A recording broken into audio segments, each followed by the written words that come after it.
Today on the Locked On Blues podcast, the St. Louis Blues handed the Philadelphia Flyers their first road win in the year of our Lord 2022. They had previously lost 13 straight games on the road. They had only won 22 games on the season, and they embarrassed the St. Louis Blues. Jordan Kyrou got no ice time. Ivan Barbashev got no ice time. Jordan Binnington looked like he didn't know where the crease was. Oh, this is going to be a fun one. Stay tuned. Oh, and guess what? We play the Carolina Hurricanes tomorrow.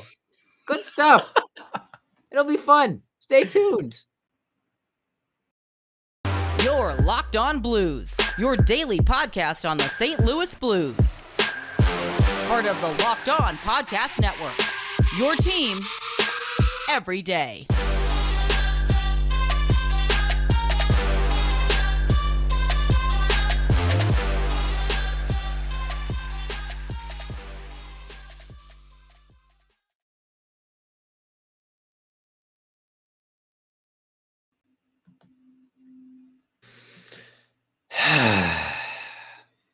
Ladies and gentlemen, welcome back to the Locked On Blues podcast. Part of the Locked On Podcast Network and your number one source for daily blues content. I'm your host, Josh Hyman, and I am joined by my calm, cool, and collected co-host, Thomas Welch. And we've got that's generous for sure. I feel like we should have been playing like the Titanic theme while you were doing that intro. Yeah. And we've got like this season's just going downhill submarine style. We've got a nice relaxing episode for you guys today. We could do like ASMR. Yeah. Sit back. Let's take welcome and to listen our journey to us discuss as we dismantle the St. Louis Blues through vocabulary and choice words. Pour yourself a nice cup of tea. Have some maybe some nice ambient jazz music in the background.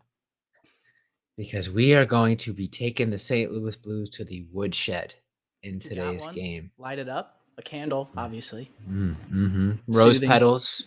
Yep. Just really set the mood. Other natural things that might be laying around your house. Because today's episode, that's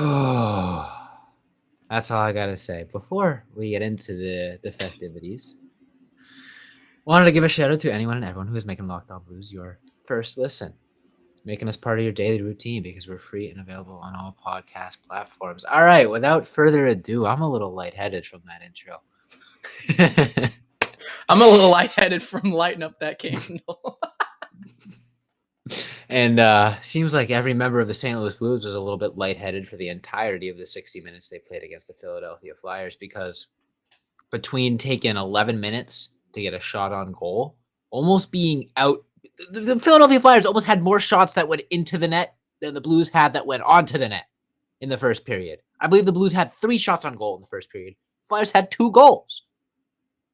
Jordan Kyrou played, 8 minutes?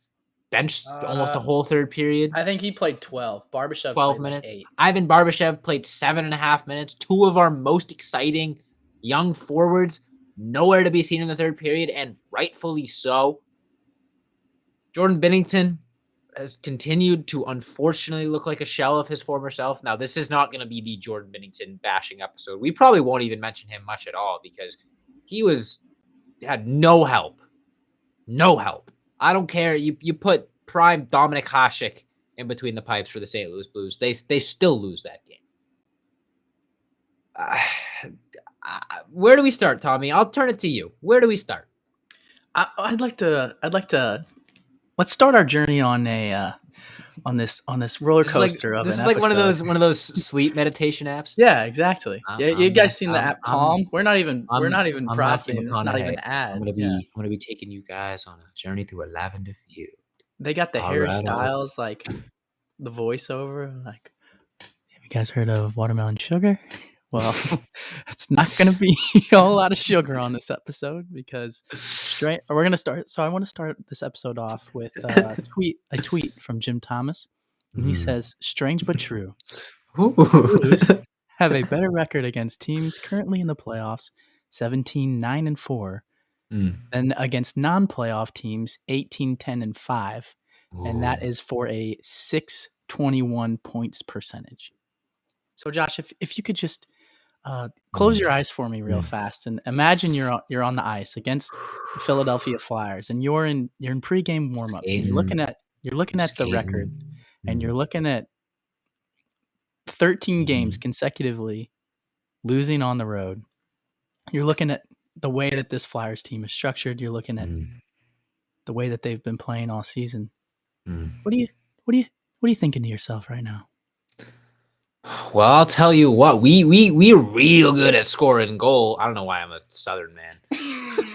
That's the boot heel in Missouri right there. I'll tell you what. We're talking about farmland. We're talking about people getting mad about daylight savings going away. That's how far south you just went. Look, if I'm trying to imagine what the St. Louis Blues are thinking, heading into that game, it's we score goals. Who needs to do anything else? And they scored some goals for sure. They did that. It's about all they did. I mean, the comments were made after the game, arrogance, and I think I haven't seen a more arrogant performance maybe this whole season than we saw against the Philadelphia Flyers. There was zero effort. You'd think after a first period where you almost get, outscored, you almost give up more goals than you get shots. You think you come out with a fire under you, supposed best offense in the NHL, deepest team in the NHL. Also, might I add, biggest team in the NHL, statistically, pound for pound, biggest team in the NHL, plays like absolute wet tissue paper out there, just getting bullied by everybody up and down the lineup. No physicality, no effort. But sure, odd man rush, then they're skating hard. Getting back on defense, we'll coast. It's the fundamentals. They just weren't there. It's not even like they got outplayed. It's just you could look anywhere on the ice, forwards, defensemen. They weren't playing fundamental hockey. They were playing like they could just win in a shootout. They're playing like it was the All-Star game, that they could just win 7-6 and be happy with that. And we talk about, you got to push for the playoffs. You got to fix your game for the playoffs. If the Blues keep this up, they might not even be in the playoffs. We might not have a playoff series to look forward to try to change the game plan for. Yeah, the Blues play up to their competition when they play good teams. Good teams are starting to play like they're in playoff form. Carolina Hurricanes tomorrow night, you bring half is better of you play half better than you played against the Flyers. You play a little bit better. You're still getting smoked. For the Blues to win tomorrow night against the Carolina Hurricanes, we need to see an effort that is 500 times better than what we saw in Philadelphia. And the funny thing is, they'll probably do it. They'll probably go out there and they'll probably win 5-3 tomorrow, 5-2. And we'll be sitting here on Monday being like, it's the consistency. That's the most frustrating thing. It's not like we're putting out a Coyotes podcast. Sorry to send some strays at the Coyotes, but it's not like it's not like we're covering a 20-win. It's not like we're covering a 20-win team right now. We're like, they tried their best. No, this is a team that has shown that they can win hockey games. So here at the end of March, playoffs right around the corner, still putting up efforts like this. It's frustrating because we know they're capable of better. It's not like, this is the team we got. They kind of stink. They don't stink. They're a good hockey team. They just don't play like it nearly as much as they should. Man, lightheaded again. I'm gonna have to take this beanie off because I'm gonna start sweating. It's just squeezing your skull too hard. I know. But that being said, it is the end of the first segment. I don't think we're anywhere near done dissecting what went wrong last night against the Philadelphia Flyers. So make sure you stay tuned for that second segment. But if you're getting as heated and as worked up as I am, I know I'm working up an appetite. Could use something quick, to eat during the ad break, and you need a quick bite that'll fill you up and be tasty and good for you. You got to check out Built Bar. Now, have you ever tried a Built Puff, Tommy? Have you heard about Puffs? Y'all rocking with Built Puffs? I'm rocking with Built Puffs, baby. If you haven't, you're missing out on one of the best Built Bars in their rotation. Well, actually, I guess it's a Built Puff. Now I got something for you. It's a protein infused. Ready for this? Marshmallow. They're fluffy. They're marshmallowy. They're not just a protein bar. They're a treat, and they're covered in 100% real chocolate. Puffs are a fan favorite with some incredible flavors. Yummy, cinnamony churro, coconut marshmallow, banana cream pie. So delicious. They're going to be your new favorite. And all Built Bars, including the Puffs, are covered in 100% real chocolate. Low calorie, high protein. Replace your candy bar with these. They're better. A typical candy bar can be anywhere from 200 to 300 calories. So go to built.com and scroll down to the macros chart. You'll be blown away. High protein, low calorie, high fiber, low carbs. Most Built Bars contain 130 calories, 4 grams of sugar, 4 net carbs, and 17 grams of protein. Compare that to a candy bar, which is about double the calories, 5 times the amount of sugar, dozens of net carbs, and barely any protein. So, it's a no-brainer. Plus the delicious flavors, mint brownie, coconut almond, and new for this month, white chocolate cookies and cream. They're all delicious, and new flavors are coming out all the time. If they think a flavor is going to be good, they're just going to make it. And the best part is, first priority at Built Bar is always making it delicious. All that healthy stuff that they somehow manage to pull off, that's second priority. But yet, they pull it off every single time. So go to Built.com, use promo code LOCKED15 to get 15% off your order. Use promo code LOCKED15 for 15% off at Built.com. And we'll be right back with this totally cool, calm, relaxed episode.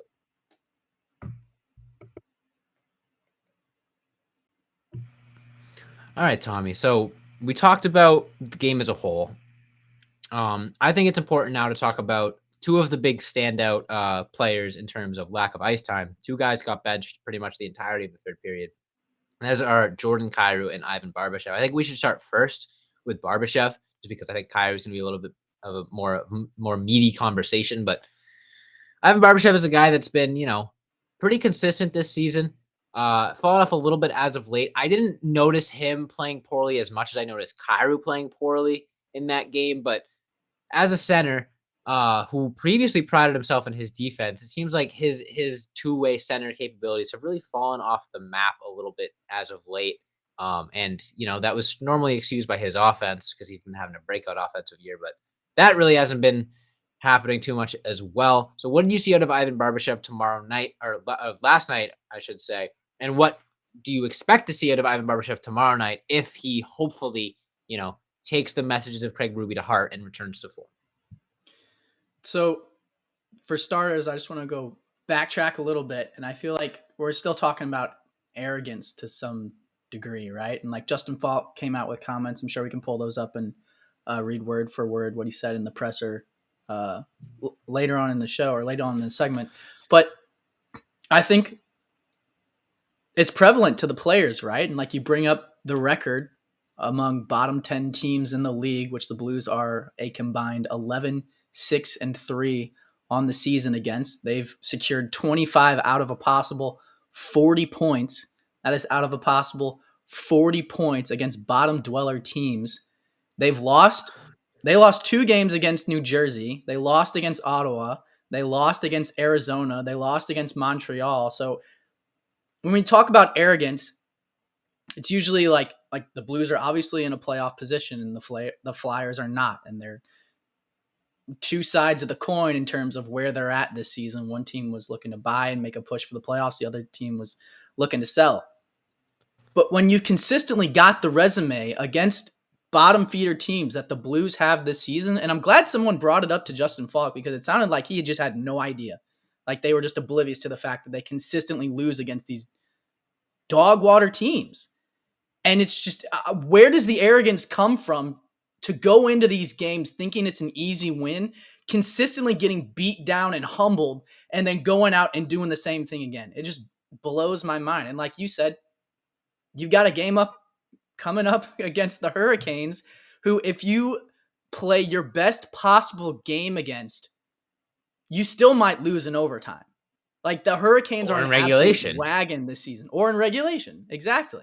So I think you phrased it best. It's like the inconsistency and like the dichotomy of this team to like just come out and look like world beaters and rely so heavily on their offense and all those things, but then completely forget how to even spell the word defense just absolutely blows my mind. And I don't know what you can attribute it to. Maybe it's the fact that this team did get younger over the offseason, and maybe it's just like the immature way of thinking like, oh, high-powered offense, like everyone wants goals, everyone wants assists, everybody wants points, but so we're looking more for that and a game towards that instead of like doing all the little things to get there, like, I don't know, defending the puck and making sure we don't go down 2-0 against a team that has no business being in the same game as us. So I don't know if Barbashev and Kairu's lack of ice time and their lack of engagement is an extension of that, or if that kind of youthful idea of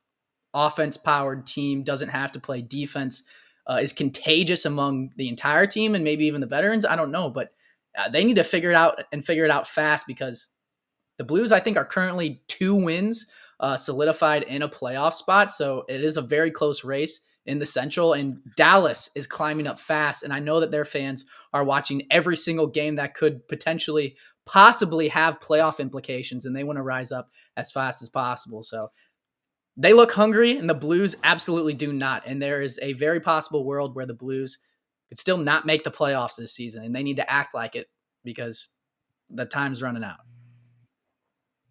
Yeah, absolutely. I think just not playing up to their potential up and down the lineup. I think that's what we saw, out of Jordan Kyrou, why he got benched for most of that third period is you watch him and he's making drop passes to guys that aren't there. He's trying to dangle defenders. He's trying to do things that he doesn't have to do. He's Craig Ruby talked about it a lot. He's one of the fastest guys in the NHL. He won the fastest skater competition. He didn't use his speed to his advantage once in that Philadelphia game. He's, looking down at the puck, trying to dangle in and out of guys. And this isn't to rip on Jordan Kyrou. This is to say, I think we all know he's so much better than the way he played last night. And that's why I still have a little bit of optimism. It's because, like I said, it's not like we're talking about a 20-win team right now that is just, this is their potential. We know how much better they can be. And that's why this is so frustrating to be having these conversations on this podcast. I feel like this is like the 10th time this year we've had to sit down and have an episode like this where we're like, what the heck, guys? You didn't get outplayed. You didn't, lose to a hot goal. You didn't lose to a better team. You just dropped the ball. You straight up lost a game you could have won. And it feels like every time, they'll come out and they'll win a couple games. They'll look like those bad habits have gone away. And then they'll take, whatever, one step forward and then 2 massive steps back. And it's like, that's great. It's a learning process, new style, handing the reins over to the younger players a little bit. That's fine. It's going to come with bumps in the road. But this late in the season, seeing, habits that were present at the beginning of the year, rearing their ugly heads, feeling like there's no lessons learned. It's frustrating because, like I said, we know how good this team can be. We know their limits. We know that, they're not the Tampa Bay Lightning, not the Colorado Avalanche, but they're a playoff team. Absolutely. And heck, they get hot. They're a contender. They have the offense to beat anyone in the NHL if they're hot. And we've seen them get hot. We've seen how good they can be. And getting hot's more than just, good bounces or anything like that. It's playing the right way. And Blues didn't play the right way last night. And frankly, they haven't played the right way consistently since the All-Star break. We haven't seen. When's the last win streak we've seen? Like of any merit, much less like 2 games in a row. When's the last time they won like 4, 5? It's been a minute. Couldn't tell you. So, and here's the thing too with this team is like we're talking about just effort when it comes down to it. It's like the arrogance means there's a lack of effort because they don't respect the opponent that they're going up against. And so I got the Falk comments pulled up via Lou Korak's Twitter. And so they asked Justin Falk about their level of play against bottom dweller teams this season. He said, it's been a little bit of a theme, starting slow and thinking we can score our way through in the seconds and thirds and finding ourselves back in games and then win. Sure, certainly at times that's going to happen. To think that's going to continually happen and think you're going to be at the right side of things more times than not, it's just not true. Every team in this league, whether it's Flyers or who are out of the playoffs or Colorado, guys are going to play hard and make it tough on you. So I just think, like at the end of the day, this team is skilled enough on offense that if they are going to come out arrogant and they are going to come out with not 100% effort on the offensive side of the puck, they can kind of get away with, like, they have 4 lines that roll deep and a bunch of guys that can score. Like, there's going to be nights where, like, they don't look the best offensively and they're still going to score on guys and, come out ahead. That being said, this team is nowhere near good enough defensively to come out and not give anything less than 100% and expect to win a game. It's just like we've been talking about it all season long, how, and even with Nick Leddy, like love the acquisition of Nick Leddy and like the small sample size that we've seen him with the Blues so Really far. good. He's looked great and like getting the puck out of the zone, fantastic, absolutely as advertised. But it's still not like the strong suit of this team by any stretch. And it's still not, I would argue it's still not playoff caliber defense, even just based on the personnel. So that means you have to go out and give like 125% effort on defense to make up for the fact that you can't really compete on that side of the puck with the big dogs, right? If the Blues are going out there giving it 50%, which it looked like last game, or 75% or anything around there, they're going to get out in 4. Against the first team that they play. I don't care if it's Colorado or whoever, Minnesota would slaughter us. Yeah, that being said, we're probably going to get a taste of some playoff-esque hockey tomorrow night because we're going to be playing the St. Louis Blues are going to be matching up against a team that has been playing playoff caliber hockey for months now in the Carolina Hurricanes. They are one of the best records in the NHL. They have one of the deepest rosters in the NHL at every position, forward, goaltending, defense. It is going to be a battle, and the good thing is the Blues tend to play up to good teams, so hopefully, if there's anything that could bring the best out of a Blues team that is really in need of a jumpstart right now, it's a game against some top 3 NHL competition. So that being said, in this third and final segment, we're going to be getting into that matchup, talking about our expectations, giving our picks for Locked On Player of the Game, and more.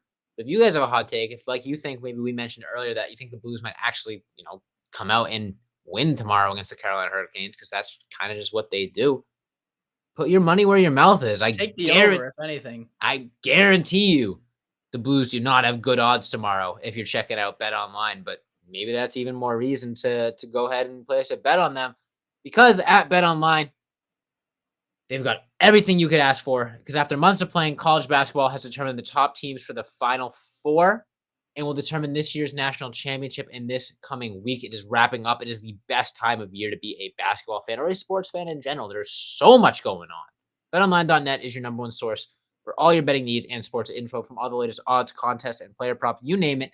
BetOnline remains the best spot for all your sports developments, including podcasts and reviews in all the leagues this season. It's not just basketball, of course. BetOnline is your continued source for all your sporting wagering information needs, including live betting and your favorite Vegas casino games. So head to the website today or use your mobile device to learn more about the trends in action. Bet Online, where the game starts. And we'll be right back to try to wrap this one up. Give it our best shot.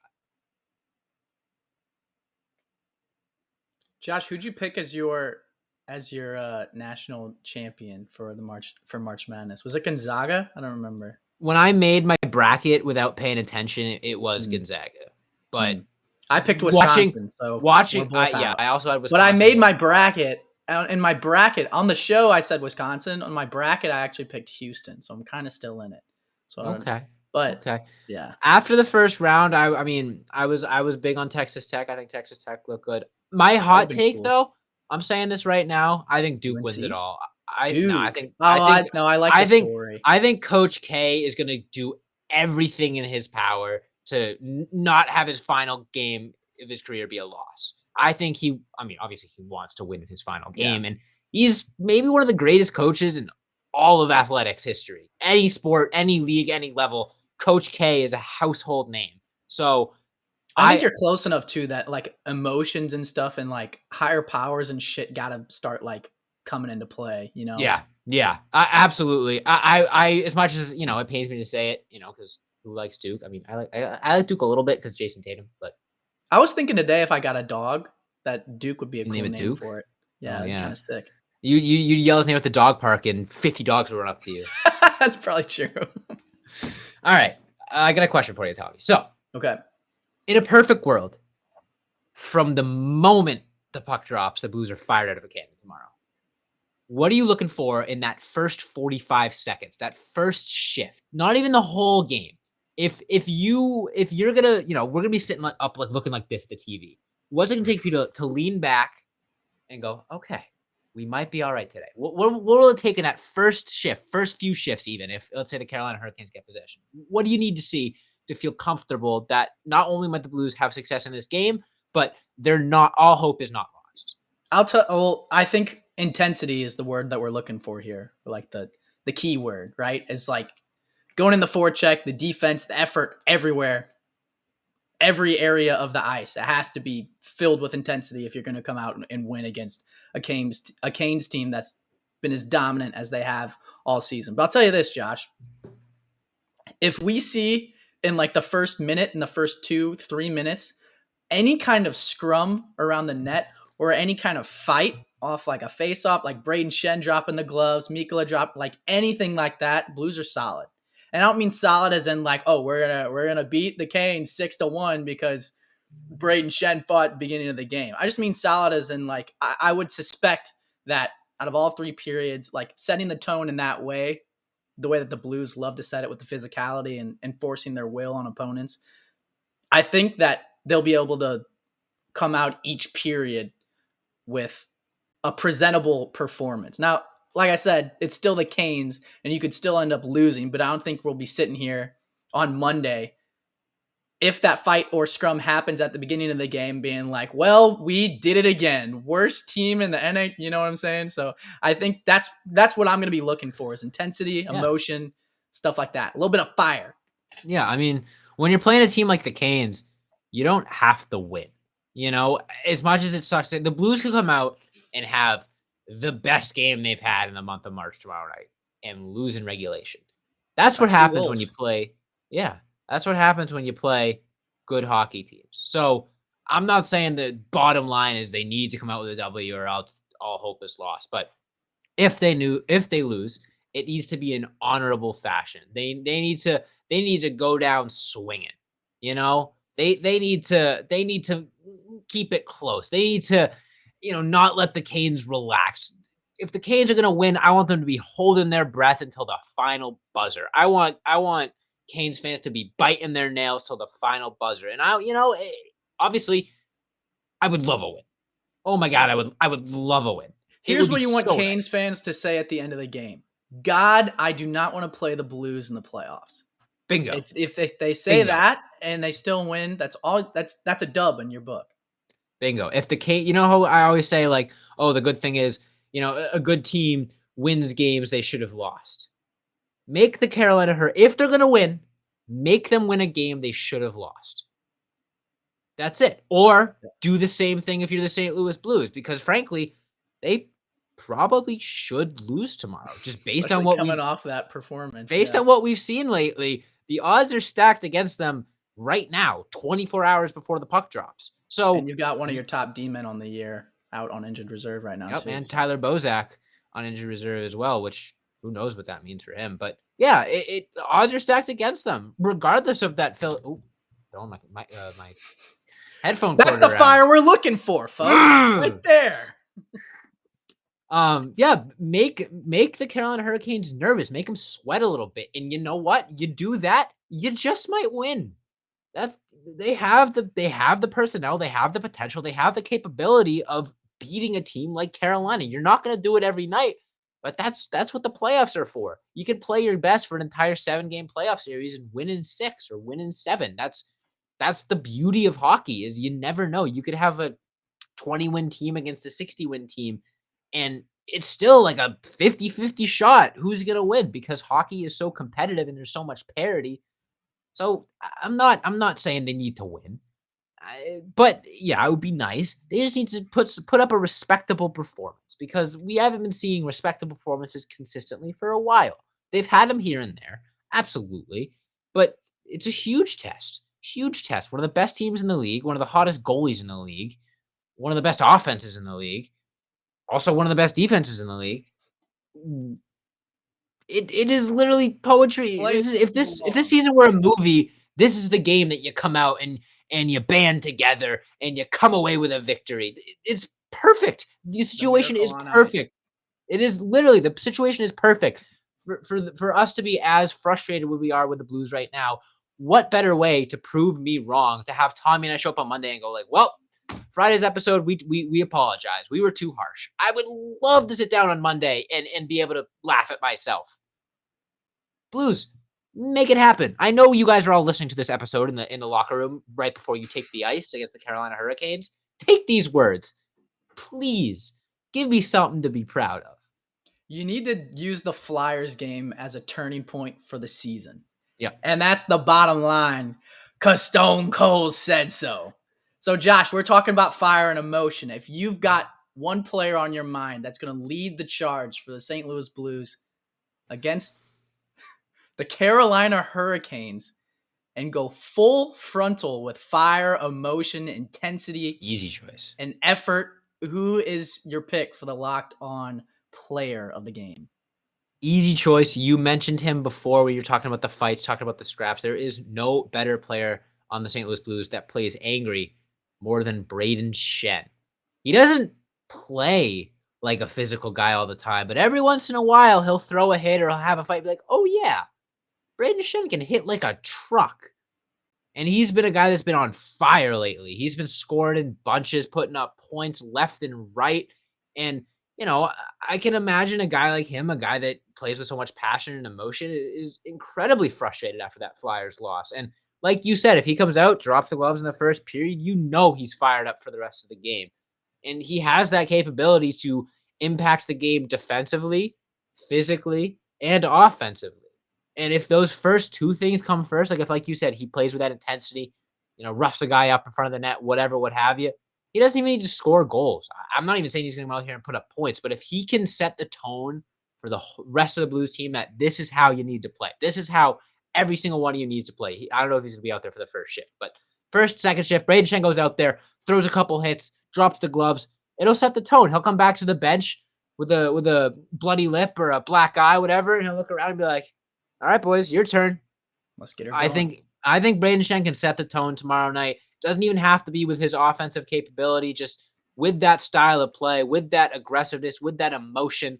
He can be the leader that the Blues need right now. I like that. I'm going to go a similar route with my guy, but I think my guy is going to be on the score sheet because he just broke his goal streak last game, and that is David Perron.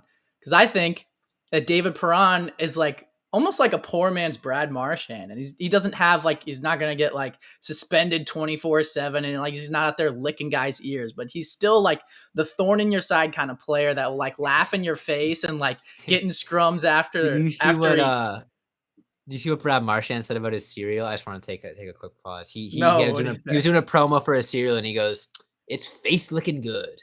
Can I say that? My God, that is pretty good.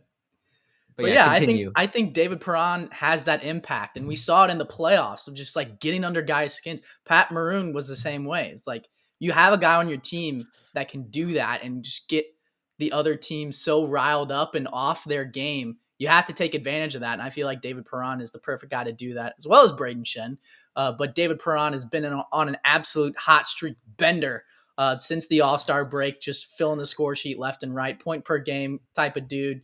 He's got to be up to 15, 20 goals now just this half of the season. That's not factually correct, but it feels like it. He scores every single game. Yeah, don't look it up. Just close your eyes. Don't worry about it.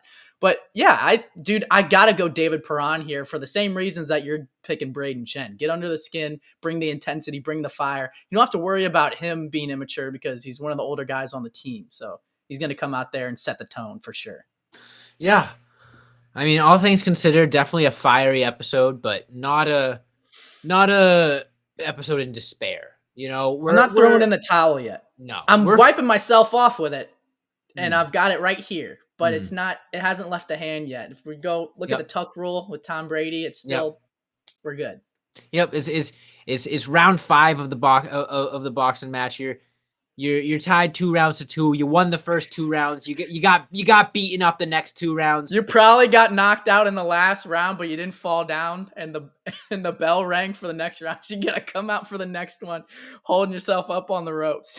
Wipe the sweat off. Right now. Wipe the sweat off. Bandage up that giant bulging bruise on your forehead. Yeah. Stitch up Touch the lip. Cauliflower ear just to make sure it still works. Yep. Get back out there and prove it, because I think that's the theme of this episode. We know that they can prove it. It's just a matter of doing so. I think they will. I don't even know if they're gonna win, but my hope and my my prediction is that we're going to be sitting down here on Monday going like, all right, all hope is not Step off lost. the ledge. Yeah. Back up for a little I'm bit. putting my fist down with the towel. I'm not close to throwing it anymore, but Putting the pitchfork away, putting it back in the wood shed. Oh, Yeah. There you bring go. it all back to the beginning. It all comes full perfect. circle, like a Christopher Nolan movie. Oh boy, I think that's all we got for you guys today. I don't know. You got anything else, Tommy? I'm exasperated. Let's go get a dub. Yeah. Let's go get a dub. Everybody enjoy your weekend. Thank you all so much for listening. Make sure you hit that follow or subscribe button on whatever podcast platform you're listening to us on. And when you're done listening to this episode, I'm sure fantasy hockey playoffs are right around the corner. So make sure you check out Locked On Fantasy Hockey. They got all the advice you need for tips and tricks, who to put in your lineup, who to bench, all that stuff. So they just started. Make sure you I didn't make them. There you go. Unfortunately. Unfortunate. So yeah, thanks so much for listening. Subscribe to us on our YouTube channel. We've been getting consistent views now, up around 100 per episode, which is really fun. Really good to see those numbers grow. Subscribe to us there. Hit that notification bell. Leave us a comment. Try to reply to pretty much every comment we get, and we're going to do that up until we ever reach a point where that's not possible. I'm going to be sitting down replying to all you guys, so make sure you do that. Interact with our pinned comment. We usually ask a nice, fun little question, riddle, brain teaser. Not really riddles or brain teasers, but maybe we'll start doing that. But yeah, make sure you check us out there. Follow us on all of our social medias, Instagram, Twitter, Facebook, and TikTok at Locked On Blues. Same as our YouTube channel, Locked On Blues. Follow me on Twitter at Josh Hyman NHL. Follow Tommy at TWelcher15. Thanks so much for listening. And as always, let's go Blues.